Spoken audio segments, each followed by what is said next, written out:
सम्मान त्यो सबै विधि संगत आउनु पर्दछ।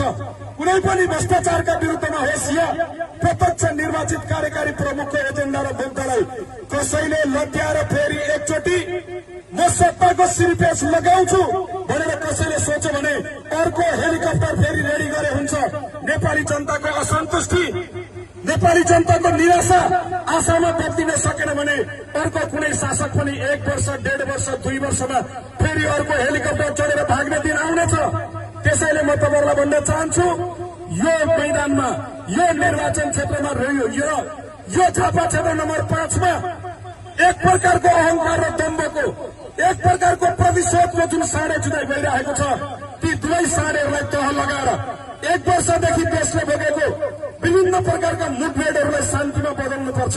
देशको लागि तपाई साँच्चै शान्ति चाहनुहुन्छ र दुईटा अहंकारी साँडेहरूको जुधाइले देशलाई पुगेको जनधनको क्षतिलाई रोक्न चाहनुहुन्छ भने तपाईले निसन्देह तारा चुनाव चिन्हमा भोट हाल्नुपर्छ।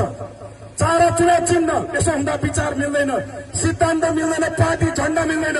यसपटकलाई यो सबै कुरा छोडिदिनुहोस्। समानुपातिकमा तपाईको विचारको सम्मान गरेर भोट हाल्नुहोस्। प्रत्यक्षमा दुईटा अहंकारी साँडेलाई ढाल्नको लागि हिम्मत गर्नुहोस्।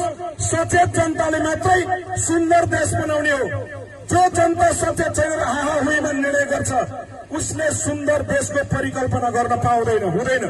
उसँग त नैतिक अधिकार हुँदैन, किनकि सक्षम नागरिक, योग्य नागरिकले मात्रै योग्य प्रतिनिधि र देशको दुःखलाई बुझ्ने हो र त्यस दुःखलाई सुखमा बदल्न सही नेतृत्व र सही प्रतिनिधि छान्ने हो।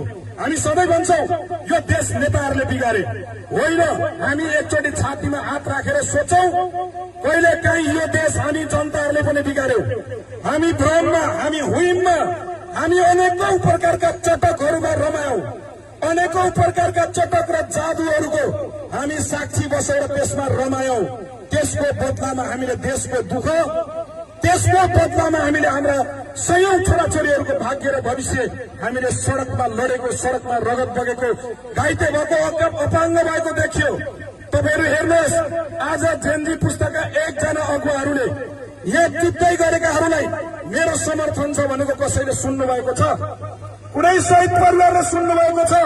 म तपाईलाई भन्न चाहन्छु, मलाई सबैले भन्नुभएको छ कि यो दुईटा साँडेको जुधाइको अन्त्य हुनु पर्दछ।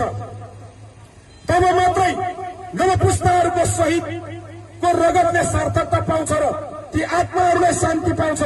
के गौरा त यसपटकको फागुन 21 गते सुखानीका शहीदहरूलाई सम्झिएर एकपटक फेरि बाचा गर्न तयार छ? त्यो बाचा